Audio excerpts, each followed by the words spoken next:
नमस्कार, मैं हूं निशांत चतुर्वेदी। रोनाल्ड रीगन का नाम आपने सुना होगा। अमेरिका के 40वें प्रेसिडेंट 1981 से 1989 तक दुनिया के सबसे ताकतवर मुल्क के राष्ट्रपति रहे। लेकिन रीगन की कही एक बात 2021 में भी मौजूद है।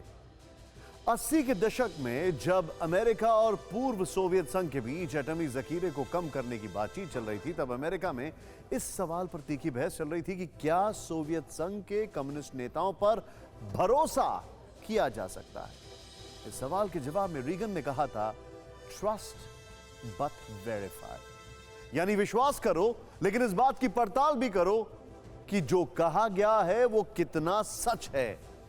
रीगन ने यह बात भले ही पूर्व सोवियत संघ को लेकर कही थी, लेकिन चीन के मामले में भी यह मुफीद है, क्योंकि चीन एक तरफ बातचीत का ढोंग कर रहा है, वहीं दूसरी तरफ लगातार उकसाने वाली हरकतें कर रहा है। एलएसी पर सबसे सर्द दौर बीत चुका है। इसी के साथ चीन की साजिशें फिर से परवान चढ़ने लगी हैं। सवाल यह है कि क्या बर्फ पिघलने के बाद चीन से युद्ध के हालात बन सकते हैं? यह रिपोर्ट देखें।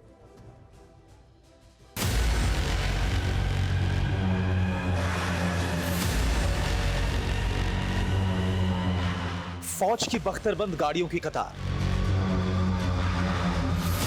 टैंकों और तोपों का काफिला,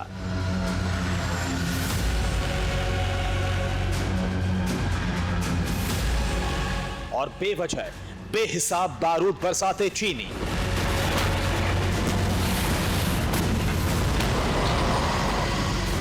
इन तस्वीरों को देखिए और समझ लीजिए कि इसलिए चीन पर भरोसा नहीं किया जा सकता।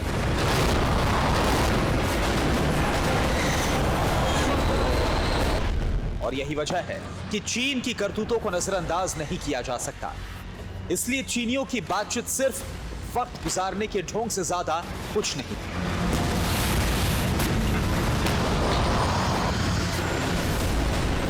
दिसंबर जनवरी की सर्द हवाओं का दौर बीत चुका है।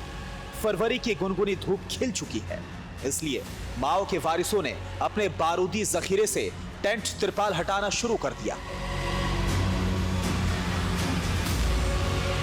बारूदी तमाशे की शक्ल में चीन की सरहद वाली साजिश का यह सबसे नया प्रमाण है। करीब 9 महीने से जारी तनाव और कई दौर की बातचीत के बावजूद चीन सुधरने को तैयार नहीं। 20 जनवरी को उसने फिर से घुसपैठ की कोशिश की थी, जिसका भारतीय सैनिकों ने मुंहतोड़ जवाब दिया है। अब एक बार फिर से चीन ने एक प्रोपोगेंडा वीडियो जारी किया है।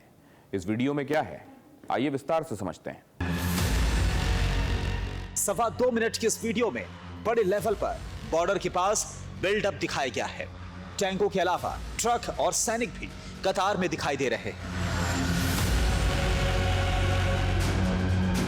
वीडियो में दिख रहे टैंक चीन के नए टैंक बताए जा रहे हैं। बताया यह भी जा रहा है कि चीन ने एलएसी के करीब अलग अलग जगहों पर ऐसे टैंकों की तैनाती की है।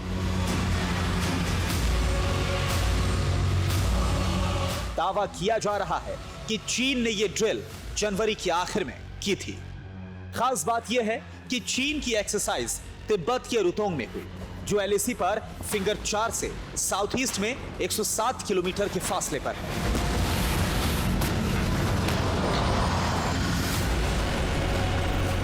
चीन ने इस एक्सरसाइज में टाइप 15 लाइट टैंक का इस्तेमाल किया। चीन ने यह टैंक खासतौर से एलएसी पर तैनाती के लिए तैयार किए हैं। ये टैंक 4000 किलोमीटर की ऊंचाई पर बखूबी काम करते हैं।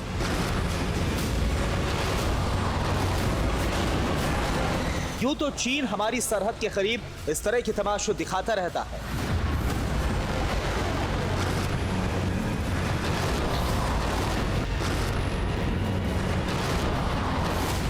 लेकिन सवाल यह है कि चीन बार बार उकसावे की कार्रवाई क्यों कर रहा है? क्या सर्दी कम होते ही चीन बड़ी साजिश कर सकता है?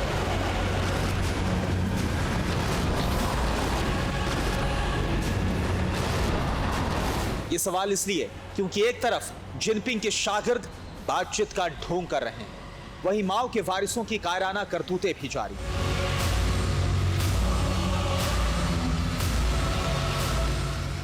चीन से 9 दौर की वार्ता हो चुकी है। 9वें दौर की वार्ता को होने में 2.5 महीने का वक्त लगा। मार्च में लद्दाख में बर्फ पिघलने लगती है। चीन सुधार की तरफ है या उसने फिर कोई खतरनाक मंसूबा पाला हुआ है? आखिर 2 महीने के अंतराल के बाद उसने एलएसी पर टैंक क्यों दौड़ाए हैं? चीन के खौफ की वजह ये तस्वीरें हैं।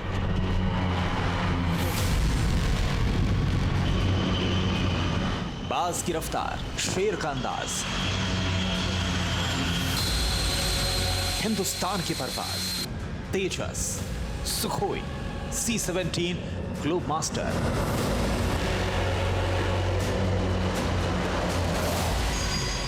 जगुआर और दुश्मन का काल राफेल।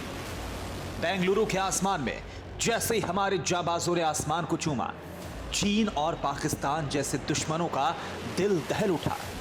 ये तस्वीरें बेंगलुरु की है, जहां का आसमान हमारे जंगी जहाजों की गरज से थर्रा उठा।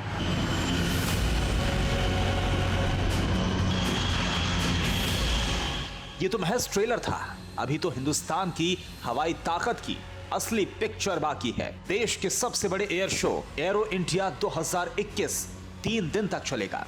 एरो इंडिया शो में 42 भारतीय एयरक्राफ्ट भाग ले रहे हैं। एयर शो में Mi-17 V5, ALH, LCH helicopter हिस्सा ले रहे हैं। बोइंग C-17, AN-32 लड़ाकू विमान, जगुआर फाइटर प्लेन भाग ले रहे हैं। एयर शो में राफेल भी अपनी ताकत का एहसास दुनिया को कराएगा।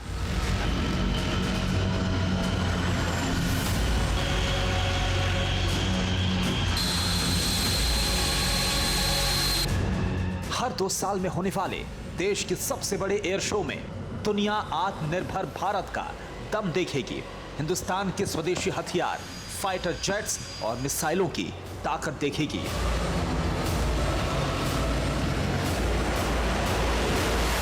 तेरहवें एरो इंडिया शो के लिए अब तक देश विदेश के कुल 601 कंपनियां रजिस्ट्रेशन कर चुकी हैं। इनमें 523 भारतीय कंपनियां हैं। वहीं 14 देशों की 78 विदेशी कंपनियां भी इसमें शामिल हैं। इसके साथ ही 248 एग्जिबिटर्स वर्चुअली हिस्सा लेंगे।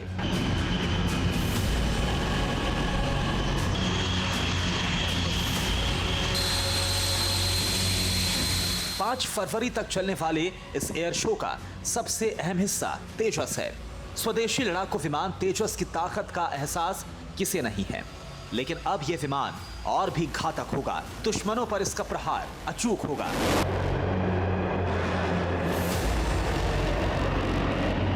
तेरहवें एयर शो का आगाज करने बेंगलुरु पहुंचे रक्षा मंत्री राजनाथ सिंह ने तेजस बनाने वाली कंपनी हिंदुस्तान एरोनॉटिक्स लिमिटेड में तेजस लाइट कॉम्बैट विमान के दूसरी प्रोडक्शन लाइन का उद्घाटन किया।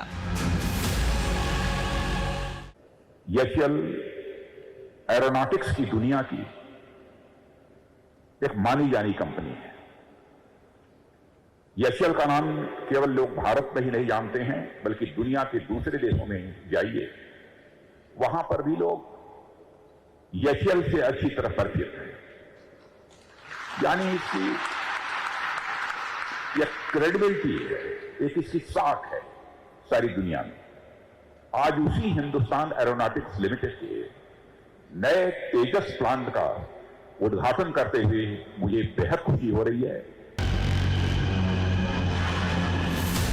हिंदुस्तान की हवाई ताकत और काबिलियत से दुनिया को रूबरू करवाने वाला एयर शो ऐसे वक्त में हो रहा है जब एलएसी से लेकर हिंद महासागर तक चीन की साजिशें नया आकार ले रही हैं। वहीं कोरोना के कोहराम के बाद चीन दुनिया का सबसे बड़ा विलन साबित हो चुका है। हिंदुस्तान की बढ़ती ताकत को देख बीजिंग के तानाशाह बिलबिलाए हुए हैं। एलएसी के करीब चीनी तमाशे की सबसे बड़ी वजह यही है। गलवान में चीनियों को सबक मिले 8 महीने हो गए हैं, लेकिन एलएसी पर हालात जस के तस हैं। पहली बार इस मौसम में भी लद्दाख की उन चोटियों पर हमारे जवान तैनात हैं।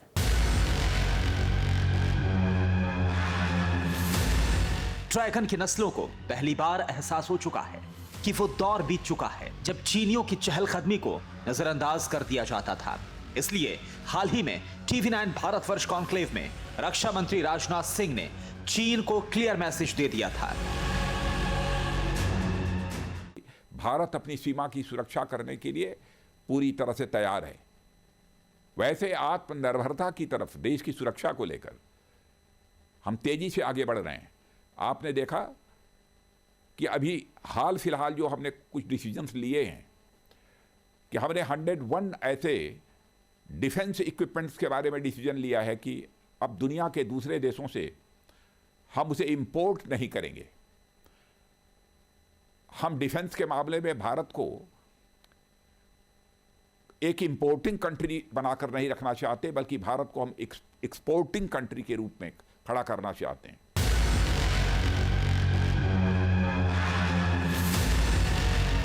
रक्षा मंत्री की चीन को चेतावनी यूं ही नहीं थी।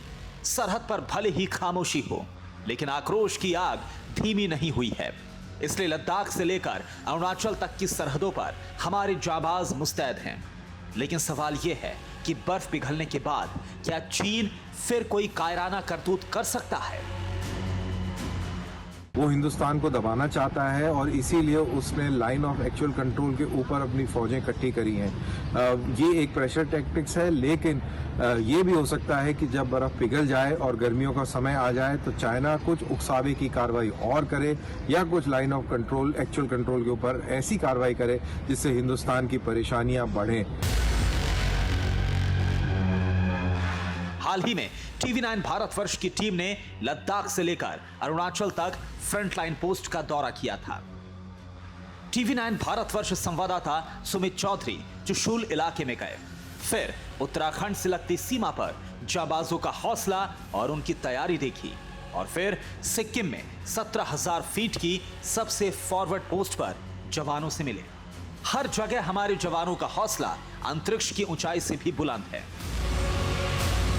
भारत माता की जय! भारत माता की जय! भारत माता की जय! वंदे भारत! वंदे भारत! वंदे भारत! यह हौसला है हमारे जांबाजों का, जिनके लिए मादरे वतन की हिफाजत के सामने हर चुनौती शून्य समान है। इसलिए गलवान और उसके बाद अगस्त में मिले सबक के बाद से ही चीनी चंडाल बिलों में दुबके हुए हैं।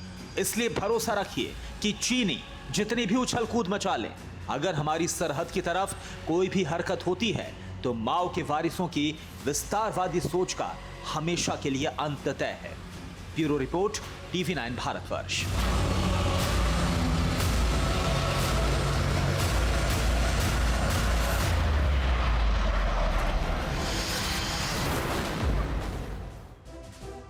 फिक्र आपकी, सोमवार से शुक्रवार रात 9 बजे सिर्फ TV9 भारतवर्ष पर।